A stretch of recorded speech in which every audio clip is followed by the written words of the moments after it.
todos los coeficientes y variables en las aplicaciones tendrán una interpretación, ¿vale? Por ejemplo, en el problema de optimización, recuerde que nosotros denotamos a CJ, ¿sí? CJs, podemos decir así, como los coeficientes de costo, ¿no? Entonces vamos a poner de este lado, son los coeficientes de costo.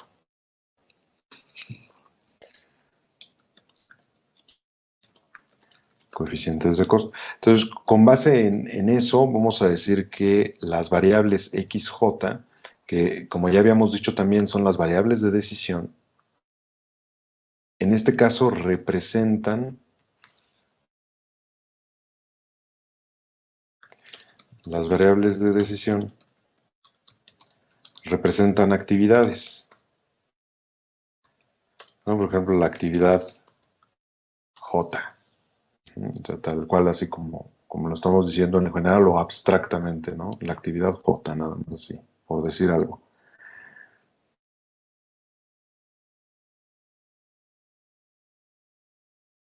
Ahí está. Los coeficientes tecnológicos, entonces, en este sentido, por ejemplo, antes de hablar de los coeficientes tecnológicos, están asociados con una restricción, con un recurso, ¿no? Los BIs. O sea, BI le vamos a llamar los recursos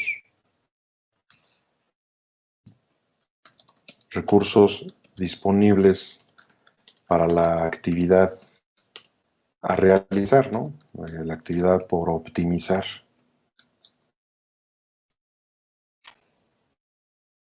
Entonces, recursos disponibles para la actividad a realizar, que es optimizar, ¿no?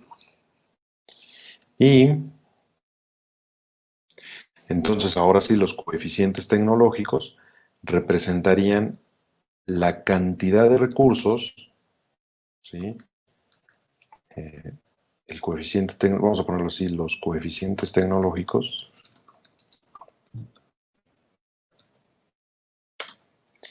representan la cantidad de recurso y, bueno, vamos a ponerlo así a mano, la cantidad de recurso y consumida, consumida por la actividad J. ¿Vale? Entonces, por ejemplo, haciendo referencia a este ejemplo que habíamos discutido, donde les puse la tabla de cantidades y todo eso, hablaba de máquinas, ¿no? O sea, las máquinas representan una actividad, o sea, representan la producción de varillas, ¿no? Entonces, cada máquina puede producir cierta varilla. Y los recursos estarían dados por la cantidad de varilla que se solicitaba o las longitudes que se solicitaban, ¿no? Esos serían los recursos disponibles, por así decir. Le decimos en lo general como un recurso disponible porque podría tratarse de la cantidad de recursos que tengamos a la mano para poder realizar la actividad, ¿no? En este caso sería la cantidad de recursos que tenemos que cubrir con la actividad que estamos realizando. Vuelvo a referirme al ejemplo de las varillas, ¿no? Teníamos 3 tipos de máquina y cada máquina producía lo mismo, pero cierta máquina tenía la capacidad de producir una cantidad diferente de un tipo de varilla comparándola con otra máquina, ¿no? Entonces, el coeficiente tecnológico nos estaba diciendo precisamente eso, ¿no? La cantidad de recursos, ya sea consumida o producida, podríamos decir así, por la actividad J. Entonces, en lo general vamos a decirlo de esta manera, ¿no? Lo entendemos de esta manera, pero al momento de hacer las interpretaciones, pues hay que ver de qué estamos hablando precisamente, ¿no? Entonces, por ejemplo, por ahí, si habíamos hablado de los coeficientes. Decíamos, bueno, en ese sentido te significa que la máquina A, por ejemplo, produce 350 pies de varilla chica, ¿no? Entonces esa es la cantidad de recurso que produce la actividad J, ¿no? Que produce la máquina A. hecho, ahí, ¿hay alguna duda con eso?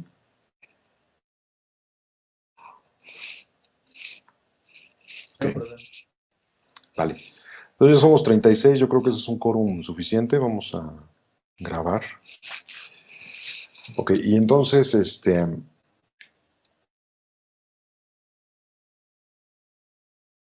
lo que sigue es recordar algo que también ya habíamos comentado anteriormente, ¿no? Esto es un comentario con respecto a los coeficientes, lo que vamos a interpretar con cada uno de ellos. Pero, como recordatorio, pues vamos a mencionar que los problemas que resuelve la programación lineal son de optimización, vamos a poner así, son de optimización con una función objetivo lineal y restricciones lineales. En este sentido, tenemos que respetar ciertos supuestos, ¿no? Entonces vamos a poner aquí supuestos de la programación lineal.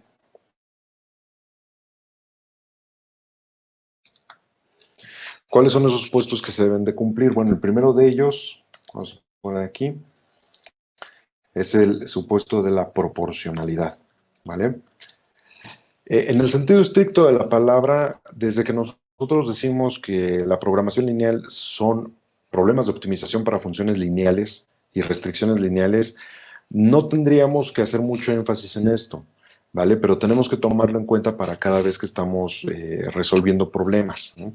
Entonces, tener en cuenta que un programa lineal tiene que cumplir estos supuestos. Primero que nada, el de proporcionalidad.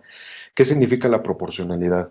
Significa que las contribuciones, vamos a poner así, las contribuciones de las variables de decisión, que como acabamos de ver hace ratito, a las variables de decisión les podríamos llamar actividades, ¿vale? Entonces, las contribuciones de estas variables de decisión en la función objetivo, que a la función objetivo, de hecho, la podríamos denominar función de costos. Las contribuciones de estas variables de decisión en la función de costos son proporcionales a las contribuciones de las variables de decisión en cada una de las restricciones. En otras palabras, por ejemplo, si una de las variables de decisión aumenta, significa que su contribución en la función objetivo aumenta y que en la misma proporción ese aumento sucede en una de las restricciones. ¿Vale? Por ejemplo, vamos a pensar que sí, así en lo general, que XJ, pues es una de las variables de decisión y vamos a suponer que esta variable pues aumenta, ¿no? O sea, se va al doble, por así decir. Esa flecha que apunta hacia arriba quiere decir que la variable está aumentando.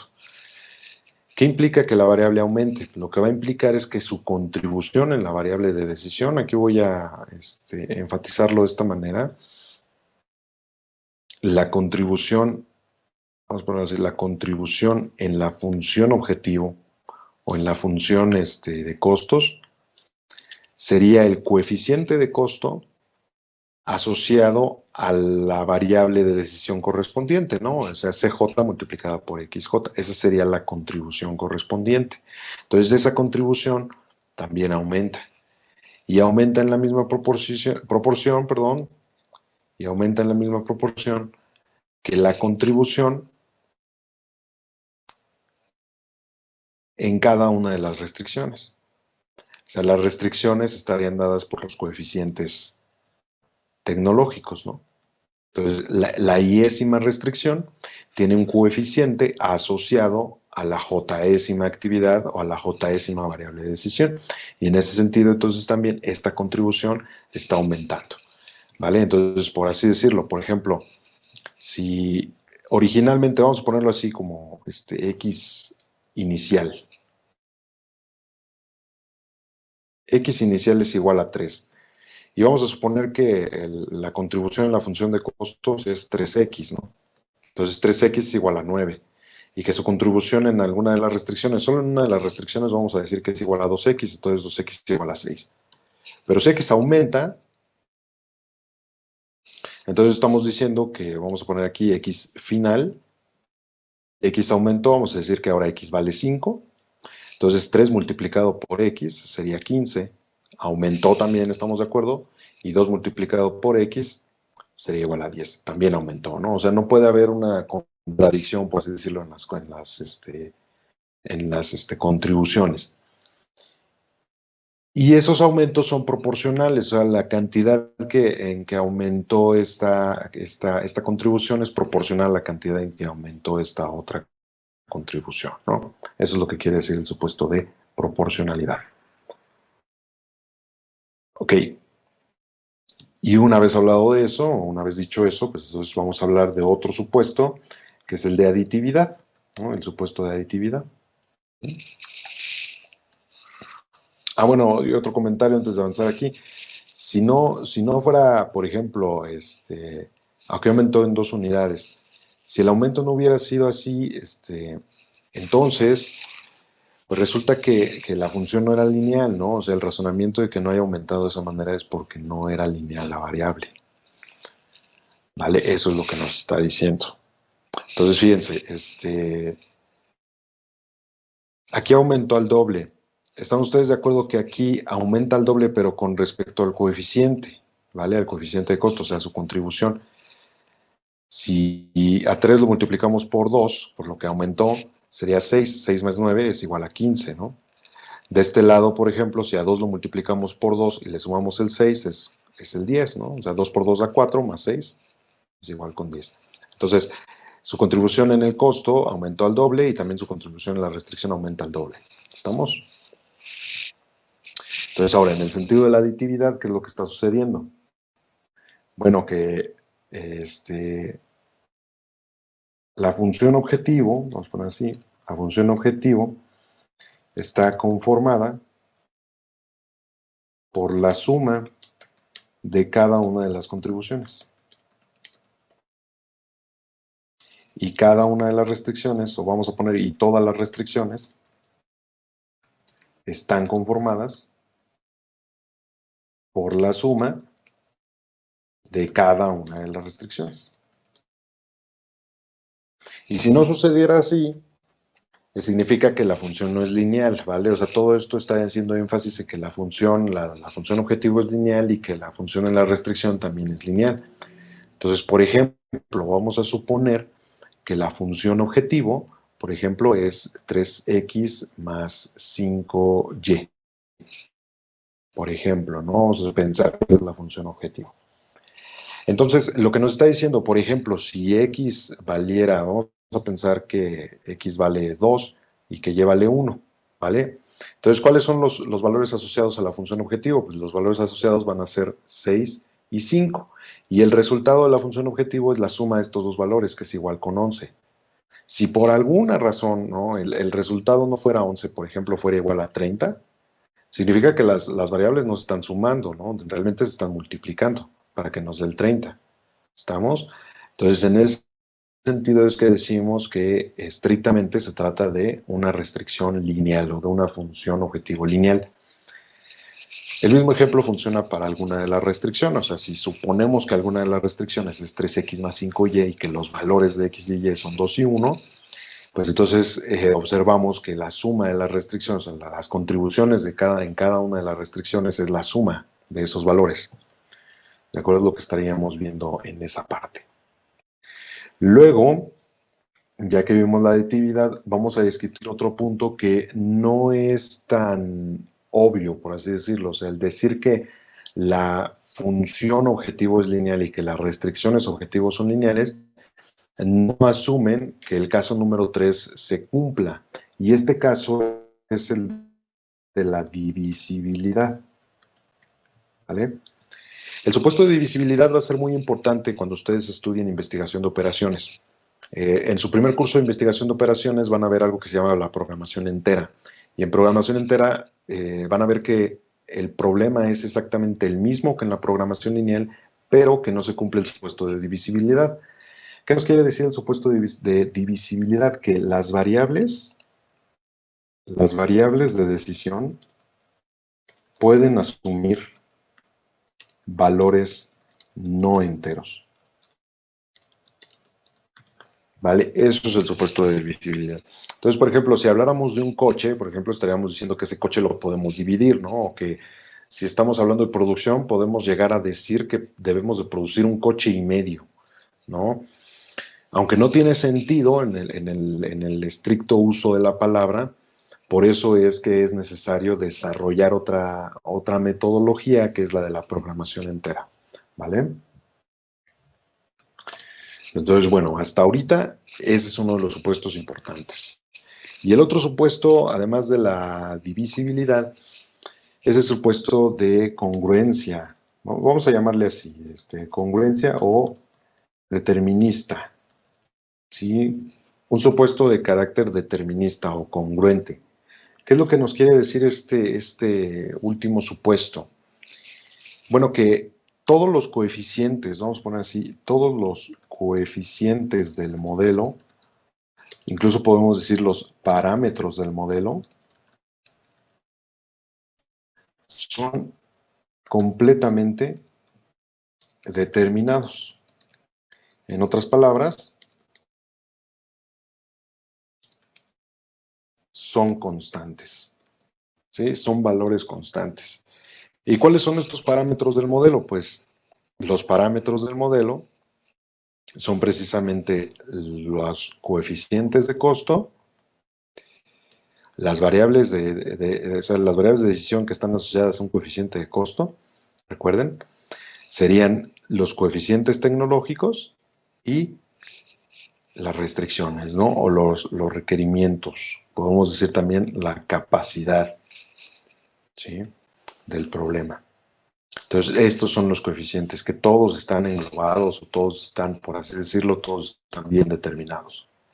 Entonces, al estar bien determinados, al ser valores constantes, pues estamos asumiendo o estamos diciendo que, de hecho, no hay valores o cantidades aleatorias, ¿vale? Es algo que estamos diciendo como implícitamente. Implícitamente, este último supuesto quiere decir que no hay variables de carácter aleatorio. Eh, es decir, que estamos asumiendo, en otras palabras, estamos asumiendo ausencia de incertidumbre. Y resulta que eso no es totalmente aplicable en la vida real, ¿no? O sea, siempre hay un cierto nivel de incertidumbre. Por ejemplo, podemos hablar de precios, los precios no siempre son los mismos, entonces hay incertidumbre respecto al cambio de los precios y por eso existe la inflación, ¿no? Podemos hablar del crecimiento económico, por ejemplo, o sea, que tanto avanza un país en el sentido de sus ingresos, tampoco es una cantidad que siempre vaya en aumento, ¿no? Entonces hay incertidumbre, ¿qué es lo que vaya a pasar? Ahora, por ejemplo, podemos hablar del clima, ¿están de acuerdo que el clima es una variable aleatoria? Podemos considerarla que es una variable aleatoria. Hay incertidumbre con respecto al clima, porque no sabemos si, aunque ahorita haya mucho sol, más tarde vaya a estar lloviendo o vaya a estar todo nublado, ¿no? Por ejemplo, entonces tenemos incertidumbre. Podemos aproximarlo mediante algunas variables de carácter aleatorio, como está diciendo ahí, pero este tipo de problemas no van a ser considerados en los problemas de optimización lineal. ¿Sale? Ese tipo de problemas ya los estarían estudiando en investigación de operaciones. ¿Vale? Entonces, van a tener un curso de investigación de operaciones, en ese curso van a empezar a hablar más de este tipo de cosas. Y por cierto que involucrarse con variables aleatorias, con la incertidumbre y todo esto, pues los va a llevar por ese camino de la probabilidad, por el de la simulación, ¿vale? También tienen por ahí un curso en los últimos semestres que se llama simulación. Entonces, todo esto va encaminado en ese sentido, ¿vale? Son los inicios, por así decirlo, de esa parte. Sin embargo, va a haber unos coeficientes que vamos a considerar que contemplan estas cantidades o esa incertidumbre, ¿vale? Por lo regular, asumiremos que alguno de los coeficientes tiene contemplado cierto nivel de incertidumbre. Vamos a decirlo así, ¿no? Tiene contemplado cierto nivel de incertidumbre. Y por eso es importante realizar análisis de sensibilidad. El análisis de sensibilidad es algo que vamos a discutir más adelante, ¿de acuerdo? Es algo que vamos a retomar, el análisis de sensibilidad, o sea, ¿qué pasa? O sea, aquí podemos hacer las siguientes preguntas, ¿no? ¿Qué pasa? Eso sería el análisis de sensibilidad. ¿Qué pasa si aumenta o si cambia algún coeficiente de costo, ¿no? ¿Qué pasa si cambia algún coeficiente de costo? ¿Qué pasa si cambia alguna restricción? ¿Vale? O sea, que cambie la capacidad. Uh-huh. Entonces, en este tipo de situaciones, ¿qué es lo que sucede? ¿No? O sea, eso va a ser el análisis de sensibilidad.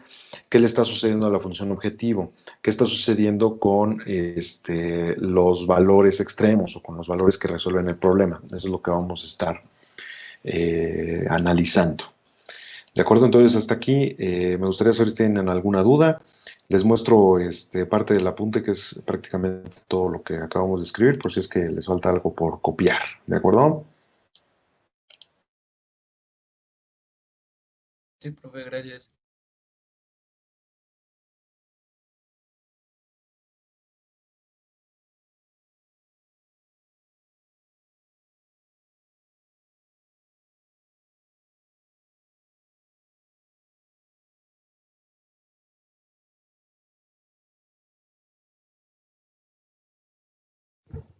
Profe, interpretando el punto uno, podríamos decir, en el ejemplo de las varillas, podríamos decir que es proporcional el aumento del costo si aumenta alguna de las restricciones, ¿no?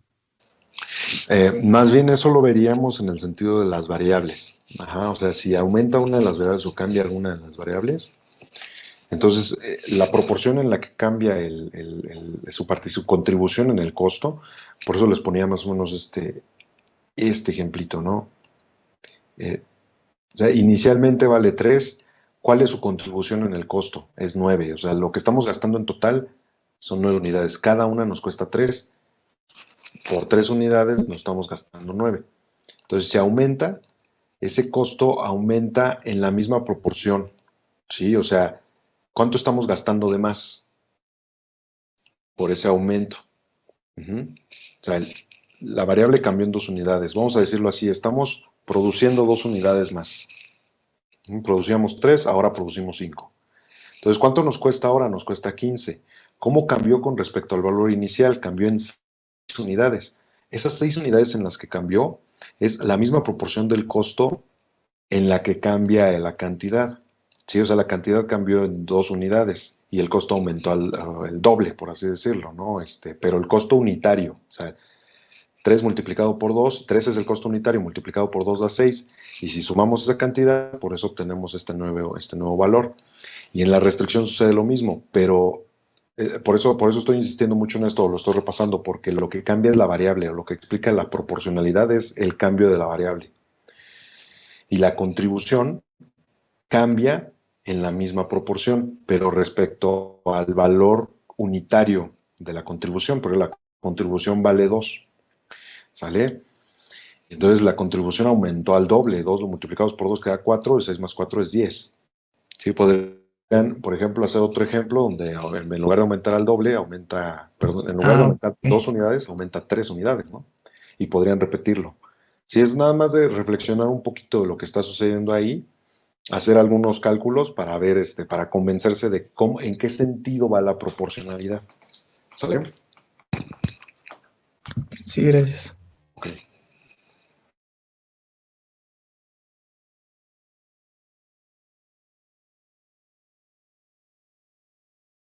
Alguien más tiene alguna duda con respecto a eso?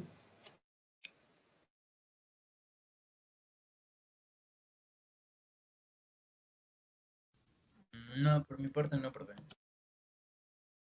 Vale, ok.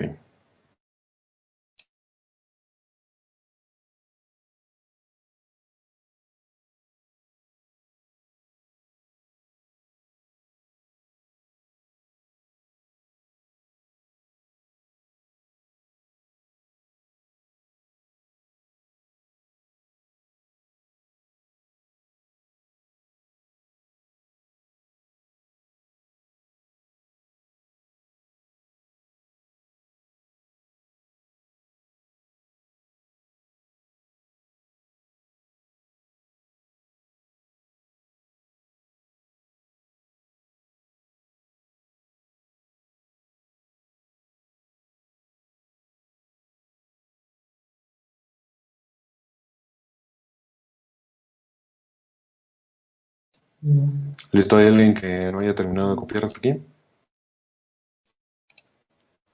Sí, profe, un segundo y ya termino. Claro, sí, sí, con gusto. Adelante, adelante.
Ya terminé, profe.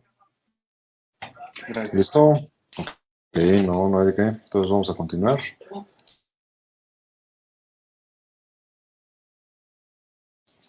Ok, muy bien. Entonces, ahora vamos a recordar también algo que ya habíamos comentado con respecto a los problemas, a nivel geométrico. O sea, cuando resolvimos el problema a nivel geométrico, indicamos esta parte. Lo voy a poner como un recordatorio. La región correspondiente, vamos a poner así, correspondiente a todos los vectores que satisfacen todas las restricciones del problema, es denominado, o denominada más bien dicho, región factible. Ujú. Y entonces, todos los elementos que pertenecen a la región factible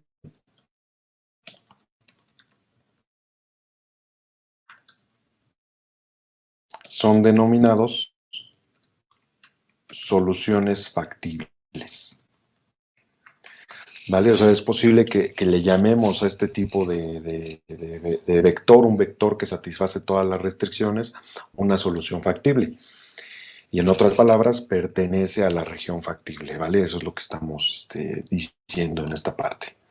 Pero resulta que si hay un elemento que no corresponde a la región factible, o sea, un vector que no pertenece a la región factible,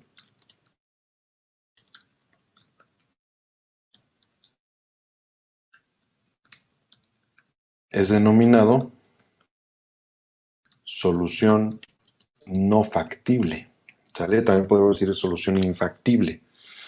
Entonces, en este sentido, diciendo que todo lo que está dentro de la región factible es una solución factible y todo lo que está fuera de la región factible es una solución no factible, pues nos está diciendo que cualquier vector del espacio lo podemos denominar solución. Y de hecho es una convención que se utiliza en la programación lineal. Con base en lo anterior, podemos afirmar que todos los vectores son considerados soluciones. O sea, cualquier vector es una solución. Vamos a decirlo así, es una posible solución. ¿Por qué podemos decir que es una solución?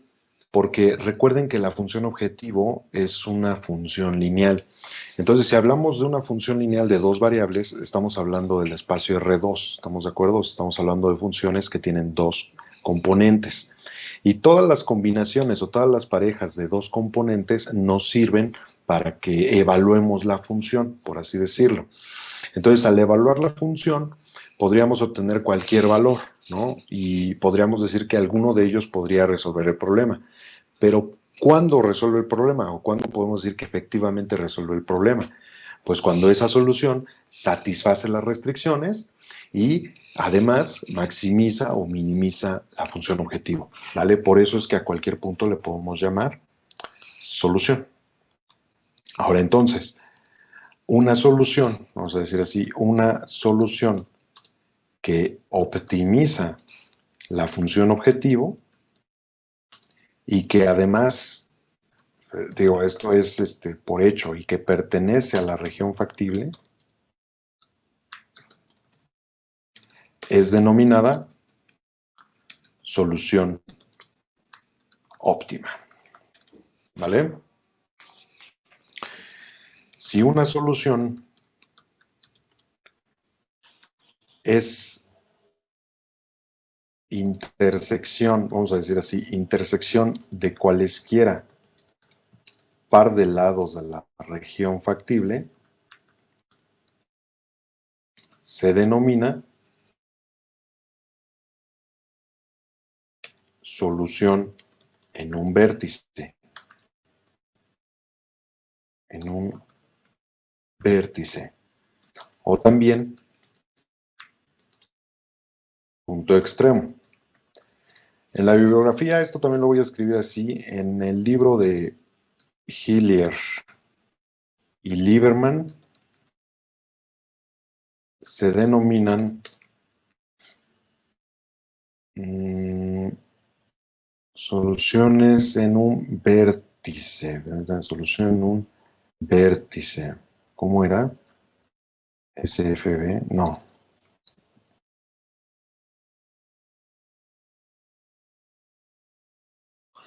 Híjole, permítame dejar esto así y ahorita lo consulto en la bibliografía. No recuerdo cuáles son las palabras que utiliza, o más bien la abreviación que utiliza exactamente.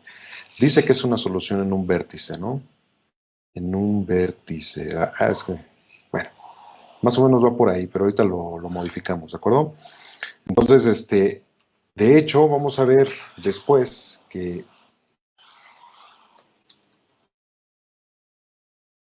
de hecho, cualquier solución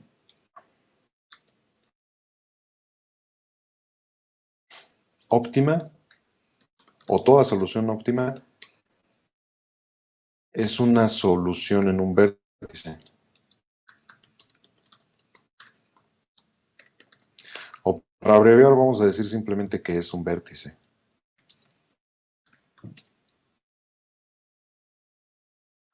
Un vértice. Y entonces con eso estamos tratando de decir que todas las soluciones óptimas o cualquier solución que vaya a ser óptima se encuentra en un vértice. Y si la solución no corresponde exactamente a un vértice, puede ser que corresponda a toda la región que une a dos vértices. Estarán de acuerdo que dos vértices son dos puntos. Y entonces la región que une a esos dos puntos, pues es un segmento de recta. Es posible que en algunos ejemplos, en algunos ejercicios, todo ese segmento de recta, pues sea una solución, ¿no? Todos los puntos que están en ese segmento de recta sean solución. Ahorita vamos a ver ejemplo para ilustrar esa parte. ¿Hasta aquí tienen alguna duda? No, profe. No, profesor. Profesor, Ya Dígame. encontré la sigla, si es FEP, ¿Las siglas? al revés. FEP. Ajá, Ok, es FEP. FEP. Muchas gracias. Gracias, gracias. Sí, lo digo así porque cuando ustedes vayan haciendo la lectura se va a referir a este tipo de objetos como FEP. Entonces, si ustedes lo leen y dicen que es un FEP, pues es esto, ¿no? La solución en un vértice o un punto extremo, como también le llamamos a nivel teórico, ¿vale? Muchas gracias.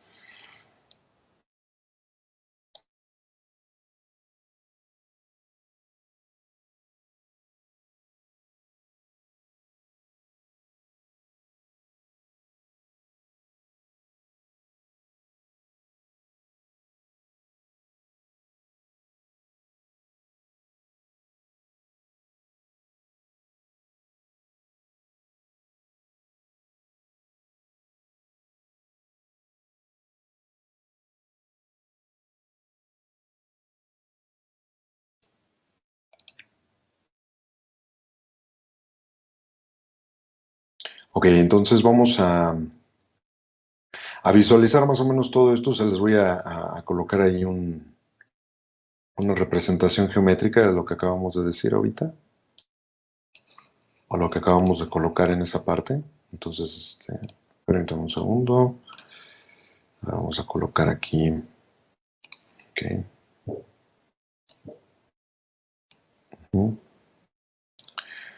Y vamos a considerar que la región factible está definida de la siguiente forma, ¿no? Por ejemplo, puede ser así.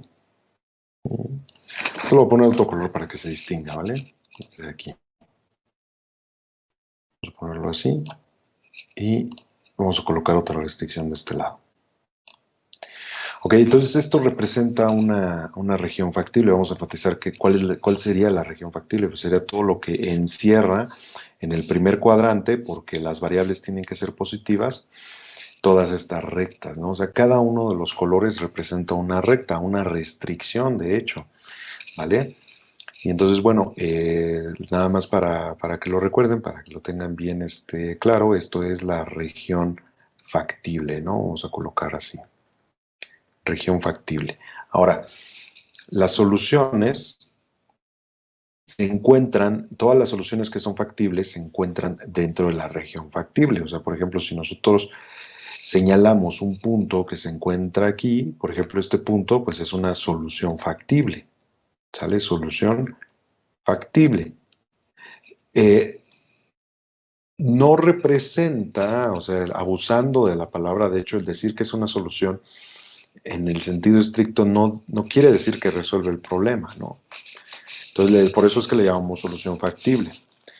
Luego, tenemos soluciones en las esquinas, le podemos llamar así, o soluciones en un vértice o puntos extremos, que serían todos los vértices, ¿vale? Del polígono que se formó, ¿vale? Entonces, estos puntos que estoy enfatizando en este momento, pues son los vértices, ¿sale? Son los vértices de la región factible. Entonces podemos poner de este lado que el punto señala un vértice. Y después va a resultar que estos vértices o alguno de estos vértices, al menos uno de estos vértices, representa la solución óptima.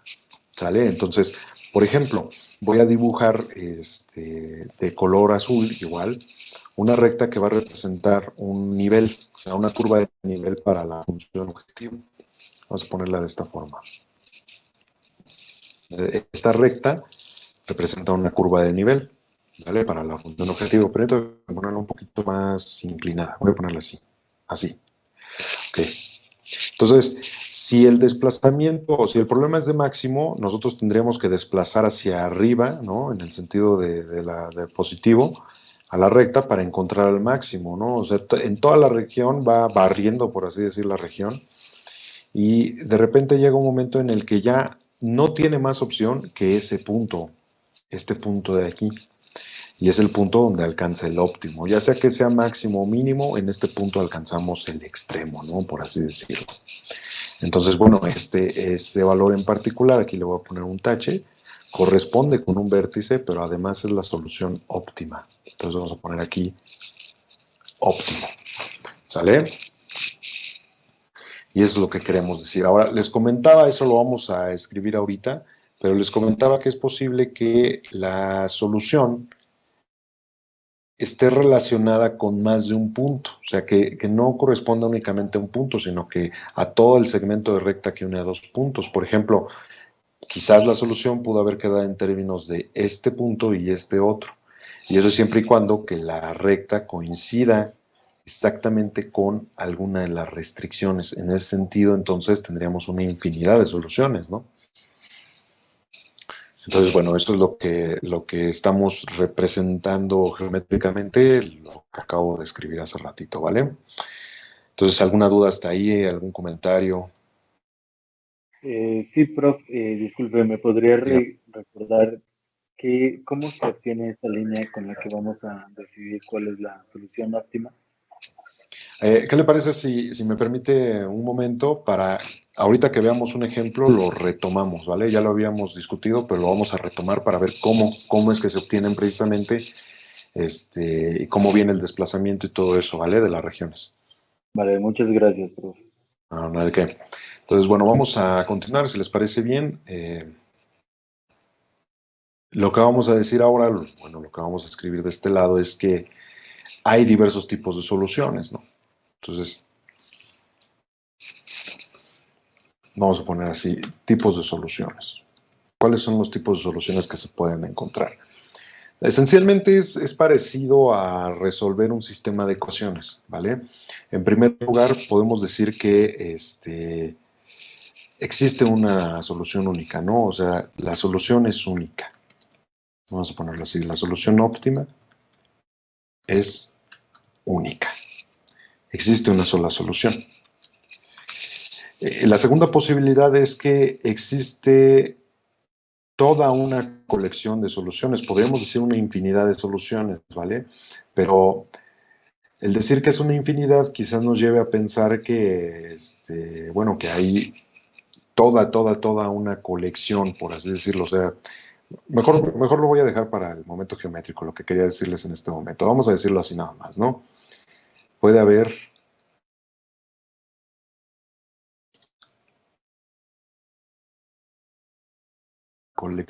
una colección de soluciones óptimas.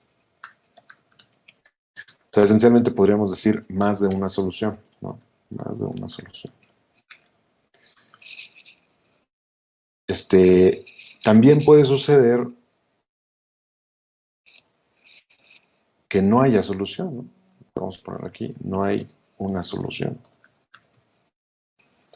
¿Vale? O sea que por más que intentemos trabajar el problema, pues no tiene solución el problema, ¿no? Y esto podríamos decirlo, esto viene esencialmente o es debido, en muchos de los casos, aunque no exclusivamente, a que la región factible no está acotada, ¿vale? Vamos a ponerlo así, esencialmente, pero no exclusivamente. O sea, con esto quiero decir que puede ser que la región factible no esté acotada, pero sí tenga una solución. Pero por lo regular, si la región está acotada es porque no hay una solución, ¿vale? Eso es lo que estamos tratando de decir. ¿Vale?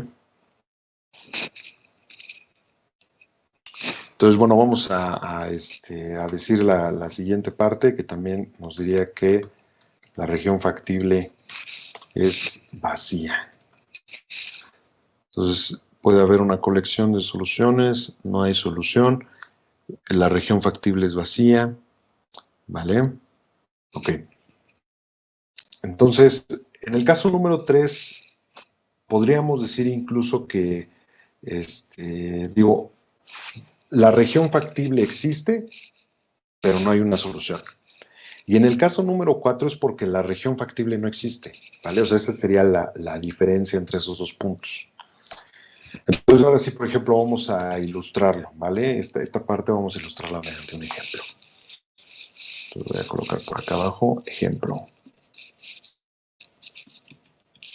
Y ahí es donde le decía al compañero que me diera chance para poder ilustrar esta parte, ¿no? Vamos a minimizar, ¿sí? Que sea minimizar x más 3y sujeto a que x más y es mayor o igual que 6, que menos x más 2y es mayor o igual que 8, y bueno, que las variables deben de ser no negativas, como siempre, ¿no? Entonces, ¿cómo le hacemos, no? Habíamos visto en esta parte, ¿cómo le hacemos para resolver el problema? Por supuesto, a nivel geométrico, que es el primer enfoque, ¿no? Pues lo que tenemos que hacer es dibujar la región. La región se obtiene a partir de las restricciones, ¿no? Entonces vamos a señalarlo aquí, por ejemplo. Esto define cuál es la región factible. Las restricciones definen cuál es la región factible. Y el hecho de que las variables tengan que ser positivas, pues siempre, por ejemplo, en el caso del plano de coordenadas rectangulares, nos dicen que es el primer cuadrante, ¿no? O sea, todo está restringido al primer cuadrante, nada más. Así es que, bueno, tomando en cuenta estas observaciones, pues vamos a dibujarlo, ¿no? A dibujar la región. Entonces, déjenme ver en un vistazo qué es lo que necesitamos para X y para Y. Para X, lo más que necesito es menos 8, entonces voy a tratar de extenderlo para acá un poquito más. Y, bueno, vamos a empezar a representarlo de esta manera. ¿Cómo le hacemos para comenzar a representarlos? Bueno, la primera región, que es X más Y mayor o igual que 6, la podemos representar mediante una recta, o sea, podemos tomar la recta como referencia, o el extremo, de hecho es el extremo de la región como referencia, que sería x más y igual con 6, o sea, es el primer caso, por así decirlo. Todo lo que es mayor que 6, o sea, son las combinaciones de x y y que hacen que los valores sean más grandes. Entonces, esta recta me va a servir como referencia. Si x es 0, entonces y vale 6. Y igual a 6, vamos a colocarlo, sería por acá. Y igual con 6, ¿vale? Y si y es igual con 0, entonces x vale 6, entonces x igual a 6, vamos a ponerlo de este lado. Y voy a dibujar la recta que pasa por estos dos puntos, ¿vale? Y eso va a empezar a delimitar la región. Entonces ahora, fíjense, lo que necesitamos, o la región que nos interesa, es la colección de todos los valores de x y y, tal que la suma es mayor o igual que 6, o sea, que los valores sean mayores que 6. Eso lo podemos hacer de dos maneras. Una de ellas es evaluando alguno de los puntos que estén, ya sea, o sea, seleccionamos un punto arbitrariamente por arriba y por abajo de la recta y los evaluamos en la suma. Donde sea mayor que 6 es la región que nos interesa, ¿sale? Entonces, por ejemplo, vamos a seleccionar el origen, ¿no? ¿Qué pasa en el origen? ¿Qué pasa si x es igual con 0 y y es igual con 0? Pues entonces tendríamos 0 más 0, ¿no? Que es igual a 0. ¿Y qué pasa con 0 más 0? Pues es menor que 6. Entonces, la región que está por debajo no es la que nos interesa, ¿sí? La región que nos interesa es la que está por aquí arriba, por esa prueba que hicimos. La otra forma de verlo es asignando la restricción, el lado izquierdo de la restricción a una función, por ejemplo, z1, ¿no? Z1 sería x más y. Y calculamos el vector gradiente de z1, el vector gradiente, pues es el vector de derivadas parciales. Y como ustedes saben, el vector de derivadas parciales o vector gradiente indica la dirección de crecimiento de la función, ¿vale? En este caso, de z1. Entonces, el vector apunta en esta dirección. Significa que si la recta se desplaza en esa dirección, o sea, si nosotros desplazáramos esta recta en este sentido, los valores de la función crecen. En este caso, el valor inicial es 6. Si nosotros desplazamos la recta hacia arriba, entonces los valores van aumentando, es decir, que x más y es mayor o igual que 6. A ver, hasta ahí sí me van siguiendo, sí, está quedando claro eso. Sí, Sí, profe. profe. Sí, profesor. Ok. Vale, entonces vamos a dejar en nuestras mentes recordar que es la parte de arriba nada más, porque nos falta otra región, ¿no? Que es la de menos x más 2y, mayor o igual que 8. Entonces voy a ponerla de este lado, menos x más 2y igual con 8. Y entonces vuelvo a hacer el análisis de este tipo para dibujarlo, ¿no? Si y vale 0, entonces x vale menos 8. X estaría, entonces, 2, 4, 6, 8, vamos a dibujar por acá. Y si x vale 0, entonces es igual con 4. El 4 estaría aquí. Entonces dibujo el segmento de recta que une esos dos puntos. Y bueno, por supuesto, aquí vamos a hacer énfasis en el primer cuadrante. Entonces toda esta parte de aquí solo me sirvió como referencia para poder dibujar la recta, pero la puedo eliminar, o sea, puedo borrar esta parte de aquí. Y de hecho, a partir de ese momento ya puedo borrar el excedente del eje X, vamos a decirlo así, ¿no? Esta parte. Y entonces ahora volvemos a hacer un análisis similar para ver cuál es la región donde menos x más 2y es mayor o igual que 8. Eso se los dejo como ejercicio, ¿vale? O sea, ya les expliqué cómo hacerlo con una de las rectas. Con esta otra recta sería lo mismo y de hecho lo estaba repasando porque ya se los había enseñado. Pero entonces la región, en este caso va a ser toda la región que está del lado izquierdo, ¿vale? Eso lo van a comprobar ustedes del lado izquierdo de esa recta de color amarillo. Entonces si nosotros intersectamos las dos regiones, la región factible va a ser toda esta parte que estoy enfatizando en este momento, ¿no? Y de ahí se extiende hasta el infinito, ¿están ustedes de acuerdo? ¿Sale? Esa sería la región factible. Ahora, lo que tenemos que hacer es identificar los vértices de la región, preguntarnos primero si sí hay vértices. La respuesta es positiva, ¿no? O sea, sí hay vértices y cuáles son. Vamos a colocarlos por aquí. El primer vértice es este de aquí, ¿estamos de acuerdo? Y el otro vértice es este otro de acá. Pero fíjense que los vértices están sobre la misma recta, ¿no? Entonces, si hubiera una infinidad de soluciones, ahorita lo vamos a discutir, si hubiera una infinidad de soluciones, estos dos vértices, por así decirlos, van a ser indiferentes, ¿no? Pero bueno, vamos a proceder con la solución del problema. Ya que identificamos la región y los vértices, ahora nos fijamos en la función objetivo. La función objetivo es x más 3y. Vamos a fijar un valor para la función objetivo. O sea, x más 3y, vamos a asumir que vale 6, por ejemplo, ¿no? Y dibujamos la recta. Entonces, x más 3y igual con 6. Si x vale 0, y es igual con 2, entonces pasaría por este punto. Y si y es igual con 0, x valdría 6. Entonces pasa exactamente por este mismo punto, este de aquí. Entonces, dibujo la recta que pasa por estos dos puntos. Y listo. Esta recta que acabo de dibujar representa la función objetivo. No la voy a desplazar de este lado, es la función objetivo. Pero, vamos a decirlo así, cuando la función objetivo tiene el valor específico de 6. Entonces, eso no significa que sea la función objetivo, sino que hay una diversidad de funciones objetivos. Entonces, esta recta que estamos dibujando realmente representa una curva de nivel, ¿no? Un nivel de esta función, de la función x más 3y. Y el vector gradiente de esta función nos va a decir cuál es la dirección de crecimiento de la función, o sea, en qué dirección se tiene que desplazar la recta para ir creciendo de valores, ¿no? Entonces, bueno, por ejemplo, lo podemos dejar así y ver el vector gradiente, nos daríamos cuenta que el vector gradiente, en este caso, si le llamamos z, por ejemplo, a la función, el vector gradiente de z sería 1 y 3. Entonces, el vector apunta en sentido positivo, sería más o menos así, ¿no? El vector gradiente. ¿Qué quiere decir eso? Que si nosotros desplazamos la recta en ese sentido, los valores van aumentando cada vez más, cada vez más, cada vez más. Entonces, si nos damos cuenta, cuando ya accedemos a la región factible, si nos desplazamos en sentido positivo, vamos obteniendo valores más grandes. ¿Dónde se alcanza el valor mínimo? Vamos a pensar que la recta, inicialmente, o sea, la recta que define la posición inicial, ¿sí? Esta está en la región factible. Para alcanzar el valor mínimo tenemos que desplazarnos hacia abajo, ¿estamos de acuerdo? Hacia abajo para alcanzar el valor mínimo.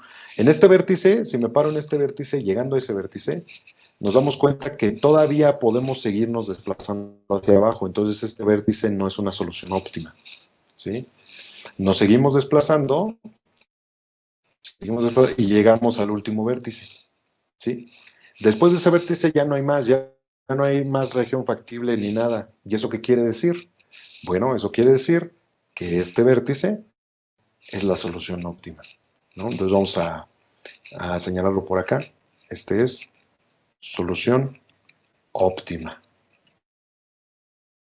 Y a nivel geométrico ya lo resolvimos, ¿no? Pero ¿qué nos falta? ¿Cómo se les ocurre que podríamos determinar las coordenadas de este punto? ¿Quién me dice?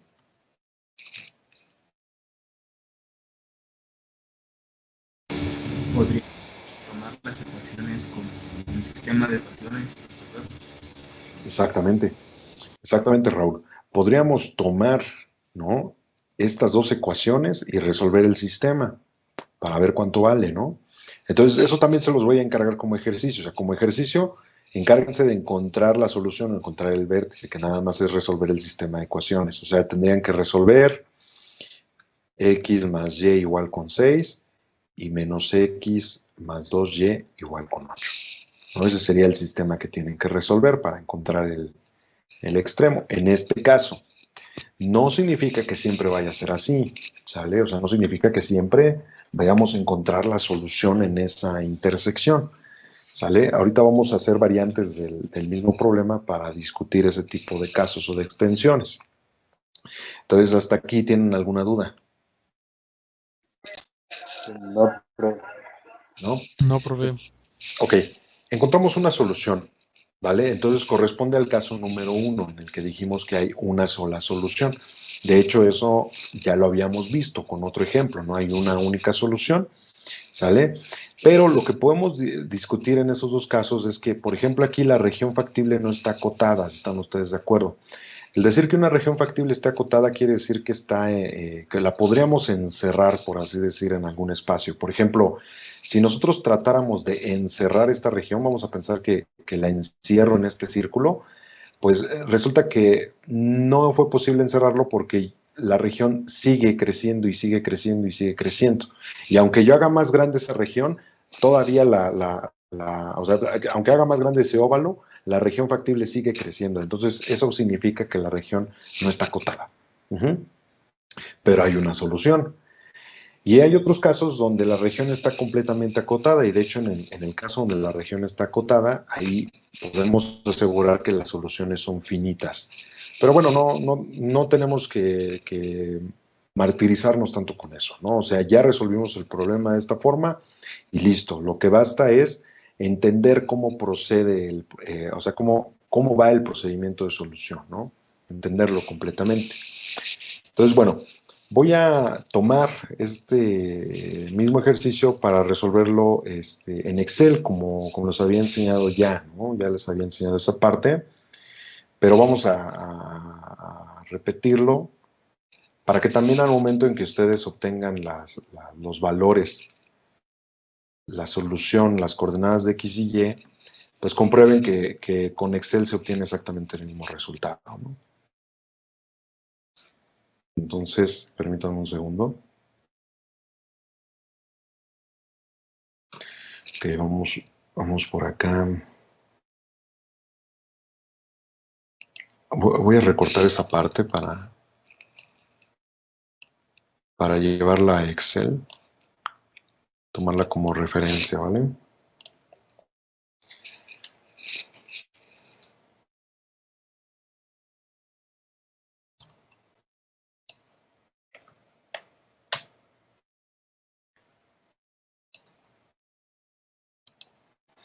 Ok, entonces ahora les comparto la pantalla de Excel. Les voy a compartir la pantalla completa.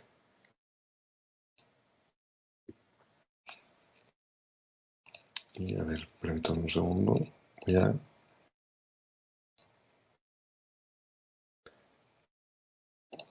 Me parece que ya debió de copiarse. No. Vamos a pasarlo aquí.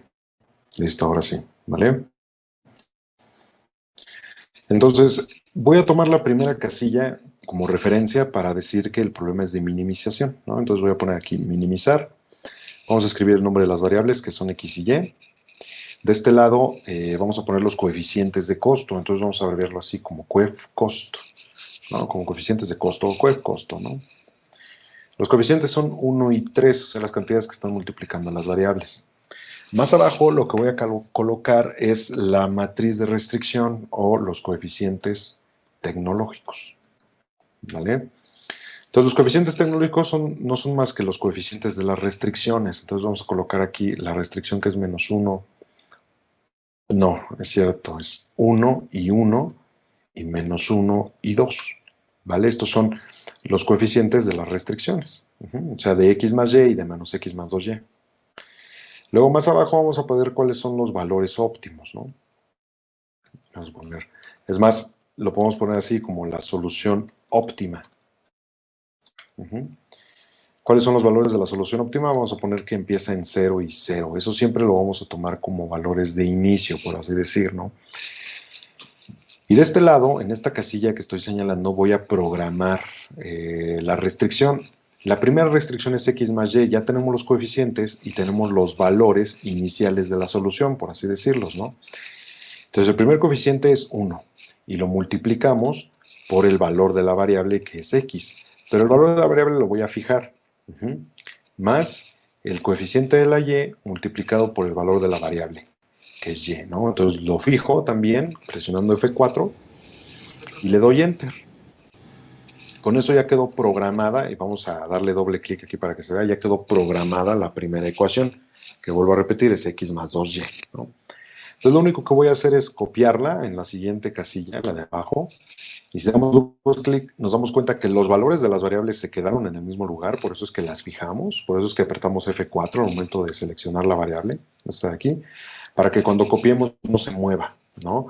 Y lo que sí se movió fueron los coeficientes, o sea, el coeficiente ahora es menos 1, entonces eso es el menos x, y el segundo coeficiente es 2, que sería el 2y, ¿no? Entonces damos Enter y ya quedó programado. Aquí incluso podemos poner que se trata de la restricción, ¿vale? En la siguiente casilla lo que vamos a poner es un recordatorio de qué tipo de desigualdad tiene el problema. En este caso es una desigualdad de tipo mayor o igual. Entonces ponemos mayor o igual, aquí ponemos también mayor o igual. Voy a reducir el tamaño de la celda o ajustarlo al tamaño. Y de este lado vamos a poner la capacidad, ¿vale? La capacidad son los coeficientes que están del lado derecho de las restricciones, que en este caso son 6 y 8, o sea, cuáles son los requerimientos mínimos o el requerimiento máximo, por así decirlo, ¿no? Entonces tenemos 6 y 8, ¿vale? Ahora, en la siguiente casilla que estoy señalando aquí, que está más o menos a la altura de la solución óptima, voy a colocar el valor óptimo, ¿sale? O la solución, el valor de la función objetivo óptima, precisamente. Entonces aquí lo que nos falta es programar la función objetivo, que es x más 3y.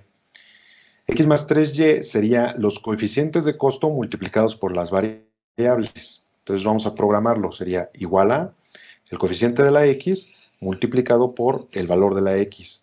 Aquí no necesitamos fijar la x porque no la vamos a utilizar después, no vamos a copiar la ecuación.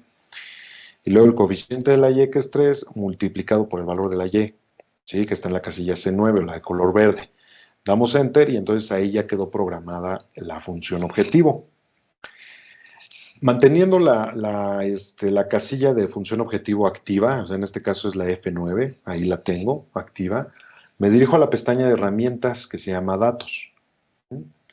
En esta pestaña de Datos vamos a encontrar un apartado de análisis donde se encuentra Solver. Les compartí un enlace donde se les indicaba dónde encontrar o cómo activar el Solver en Excel, ¿vale? Por si no lo han hecho. Al dar clic se muestra una ventana emergente que nos ayuda a ingresar los parámetros del Solver. Por defecto se establece como objetivo la función donde tenemos la función objetivo, donde programamos la función objetivo. Pero eso es porque ahí mantuvimos la casilla cuando presionamos el Solver, ¿vale? Aquí abajo nos pide que seleccionamos qué tipo de problema es, si es un problema de maximización o es un problema de minimización. Por supuesto, en este caso se trata de un problema de minimización, entonces seleccionamos la casilla min para indicarle que vamos a minimizar el problema. Luego nos pide que cambiemos las celdas de las variables, o sea, cuáles son las variables que están cambiando, ¿no? En este caso, las variables que están cambiando son estas de aquí, ¿sí? Las 0 y 0. Entonces seleccionamos esas casillas o ese rango que representa esos valores, a las variables. Luego sigue el apartado de restricciones, entonces seleccionamos aquí el botón de agregar para incluir esas restricciones. ¿Cuáles son las restricciones? Pues como tal es el lado izquierdo, o sea, lo primero que debemos de ingresar es el lado izquierdo de las restricciones, ¿no? Que nosotros le llamamos restricción. Entonces vamos a seleccionarlo y luego verificamos que el sentido de la desigualdad sea el mismo que tenemos en nuestro problema, que es este de aquí. ¿Sale? El sentido es mayor o igual. Entonces seleccionamos aquí el sentido, mayor o igual. Luego en la parte que en Excel dice restricción, es la parte que para nosotros fue la capacidad. Entonces seleccionamos ese rango aquí, damos clic en el botón para seleccionar la capacidad, damos Enter y listo, ya tenemos la restricción agregada. Le damos clic en aceptar y listo. ¿Vale? Ahora, nos aseguramos de que hayamos seleccionado la casilla o que hayamos puesto como defecto la casilla de que las variables tienen que ser no negativas. Entonces, ya que estamos seguros de que está activada esa casilla, nos dirigimos al método de solución, que debe ser el simplex. Seleccionamos simplex y damos clic en resolver. Bueno, en este momento vamos a encontrar, estoy silenciando a un compañero que aparece aquí, compañera, no sé quién sea, ¿vale?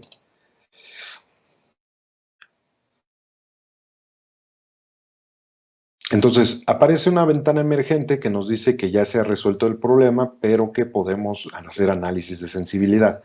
El análisis de sensibilidad lo vamos a hacer posteriormente, ¿vale? Entonces le damos clic aquí en aceptar. Listo, y ya tenemos resuelto el problema. Aquí nos están diciendo cuánto vale la X en esta columna. Tenemos el valor de la X, que es 1.33, y el valor de la Y, que es 4.66, ¿no? El valor óptimo es 15.33 y el mínimo valor que obtenemos. ¿Vale? Entonces, de esta manera hemos obtenido la solución. Esa misma solución es la que deben de obtener al resolver el sistema de ecuaciones. ¿Vale? Entonces, hasta aquí, ¿alguna duda? No, profe. No, profe. No, por el momento no. No, profesor, todo bien. Ok, excelente. Entonces, bueno, me regreso al apartado donde estábamos discutiendo este ejemplo, ¿no? Y vamos a extender, o sea, vamos a ver algunas variantes del mismo ejercicio. ¿Cuáles serían estas variantes? Primero, a ver, voy a tratar de borrar esta parte de aquí, donde dibujé los vértices. Ahora vamos a ver si llega hasta esa parte.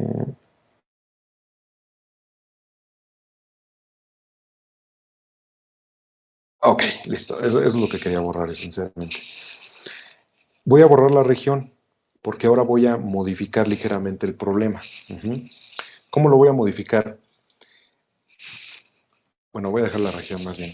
La primera modificación que voy a hacer aquí es de máximo. Si en lugar del problema sea de mínimo, vamos a suponer que el problema es de maximizar. ¿Vale? Entonces, al dibujar, recuerden ustedes que al dibujar las curvas de nivel para la función objetivo, que era x más 3y, teníamos más o menos una recta en este sentido. A ver, permítanme, más o menos la recta era así.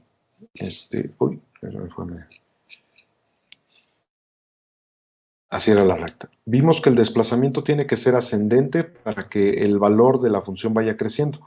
Si están ustedes de acuerdo, no dejaríamos de desplazar la recta hacia arriba, ¿verdad? O sea, nunca habría un máximo, ¿estamos de acuerdo? La recta sigue desplazándose infinitamente y aunque lleguemos a un valor que creamos que es el máximo, si seguimos avanzando, seguimos obteniendo valores más grandes, ¿vale? Entonces, en ese sentido, híjole, ahí hubo un desplazamiento muy feo de las variables, ¿sí vieron? Bueno. Ok, entonces lo que les estaba comentando es que aunque nosotros vayamos desplazando la recta en sentido ascendente, pues jamás vamos a terminar. Siempre vamos a encontrar un valor, por así decirlo, más extremo, ¿no? O sea, más grande. Por lo tanto, el problema no tiene solución. ¿Y en qué caso estamos ilustrando en esa parte? Pues estamos ilustrando el caso número 3. No hay una solución. Y de hecho, en este caso fue debido a que la región factible no está acotada. Pero no es exclusivamente el caso, porque aunque la región no esté acotada, como lo acabamos de ver, si el problema era de mínimo, sí tenía una solución, ¿vale? Que fue lo que vimos hace ratito. ¿Hecho? ¿Alguna duda hasta ahí? Bueno. Entonces ahora, vale, ahora vamos a modificar el problema. Espera, aquí hubo un poco de ruido, ¿eh? A ver. Este era mayor o igual y aquí muy en coma y, mayor o igual, ok. ¿Cómo voy a modificar ahora el problema? Fíjense, ahora vamos a dejarlo así, con la misma región, pero vamos a considerar ahora que también se trata de un problema de minimización, o sea que sea como hace rato, un problema de minimizar. Pero ahora la función objetivo va a cambiar, y la función objetivo ahora coincide exactamente con una de las restricciones. O sea, observen ustedes que la función objetivo x más y es exactamente igual a la primera restricción. ¿Y qué quiere decir eso? Que sí va a haber una solución, ¿vale? O sea, eso nos va a decir que sí va a haber una solución, pero no solo una. Va a haber una infinidad. La recta, la curva de nivel para la función objetivo es la misma curva de nivel que para esta restricción. Entonces, si dibujamos esa curva de nivel, la voy a poner color verde, como hice hace rato, tendría que tener exactamente el mismo sentido. Y entonces, el sentido es ascendente. También, como lo vimos hace rato con la recta de color rojo. El sentido es ascendente. Como es un problema de minimización, entonces tiene que estar precisamente el desplazamiento hacia abajo. O sea, si estamos en la región factible de inicio, tenemos que desplazarnos hacia abajo. ¿Y hasta dónde nos desplazamos? Pues hasta la frontera de la región, ¿sale? Donde ya no podemos avanzar más. Pero resulta que cuando llegamos a ese momento, estamos precisamente colocados encima de la misma recta. ¿Sí?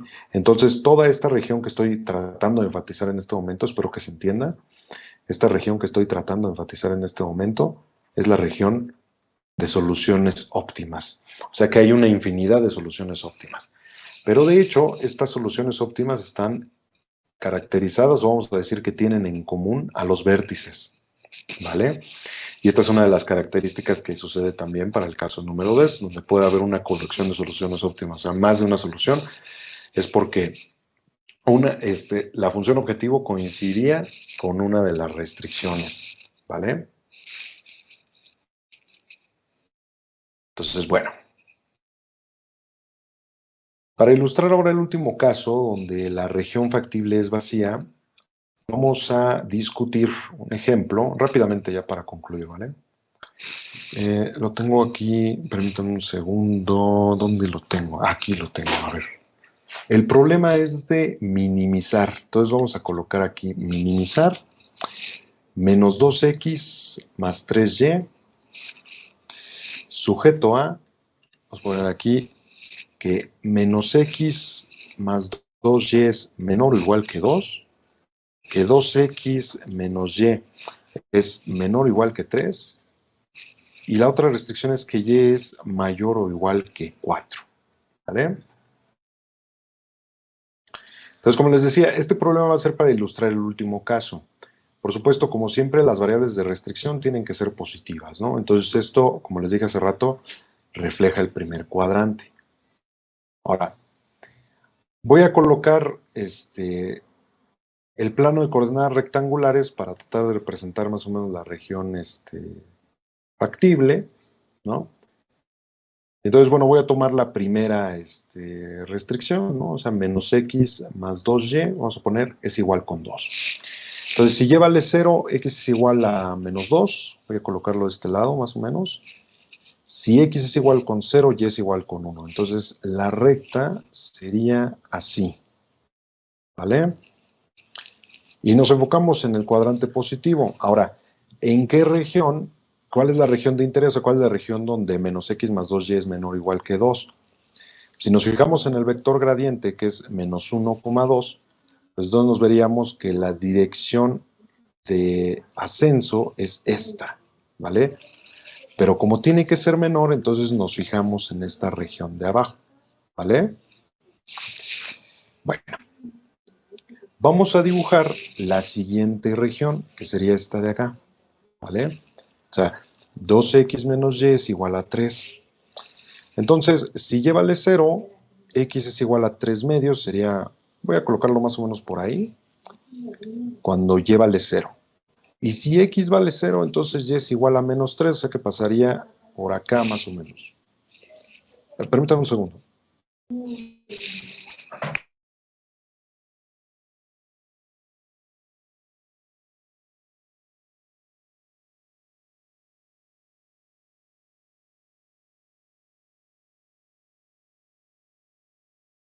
Ok, listo. Entonces, la recta estaría representada más o menos de esta forma. Así. ¿Cuál es la región de interés? Bueno, que 2x menos y sea menor o igual que 3, o sea, todo lo que está debajo de 3. Si nos fijamos en el vector gradiente que tiene coordenadas 2 menos 1, entonces la dirección va en este sentido, ¿no? Así. Entonces la región que nos interesa es la que está de este lado, ¿vale? Por lo tanto, la región factible sería esta de aquí, y lo voy a dejar así más o menos dibujado, pero hay una restricción que nos está causando ruido, que es esta.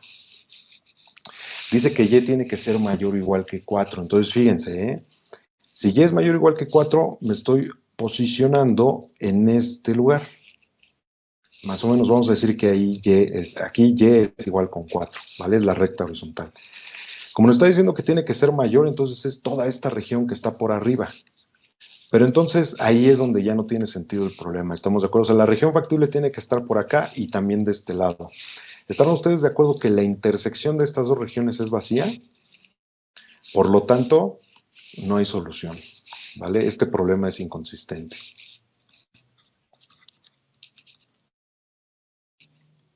Y al haber inconsistencia, pues significa que no hay solución, ¿vale?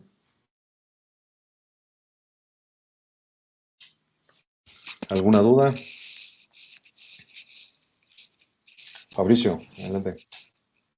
Gracias, profe. En el caso en el que fuera la restricción y menor o igual a 4, ahí sí no hay problema, no habría problema, ¿no? Sí Ahí no encontraríamos había la problema, solución. exactamente. Es Sí, correcto, muy porque bien. me surgió la duda en uno de los ejemplos en el que pues una de las restricciones no participaba ahora sí que no participaba cerrando la región, como en este caso. Claro. Sí, sí, si la restricción fuera al revés, entonces la región debería ser todo lo que está por aquí abajo. Y todo lo que está abajo contiene también esta parte de aquí, entonces sí tendría sentido resolver el problema, ¿vale? Muy bien. Gracias. Ernesto. Y yo, profe, en el caso 2 de que haya una infinidad de soluciones, ¿hay algún criterio para escoger cierta solución o puede ser la que sea? Cuando ya veamos el método simplex, aunque haya una infinidad de soluciones, nos vamos a dar cuenta que como navegamos, por así decirlo, navegamos en los vértices de la región factible, vamos a suponer, por ejemplo, que como la región que acabamos de dibujar ahorita, pues estos son los vértices, ¿estamos?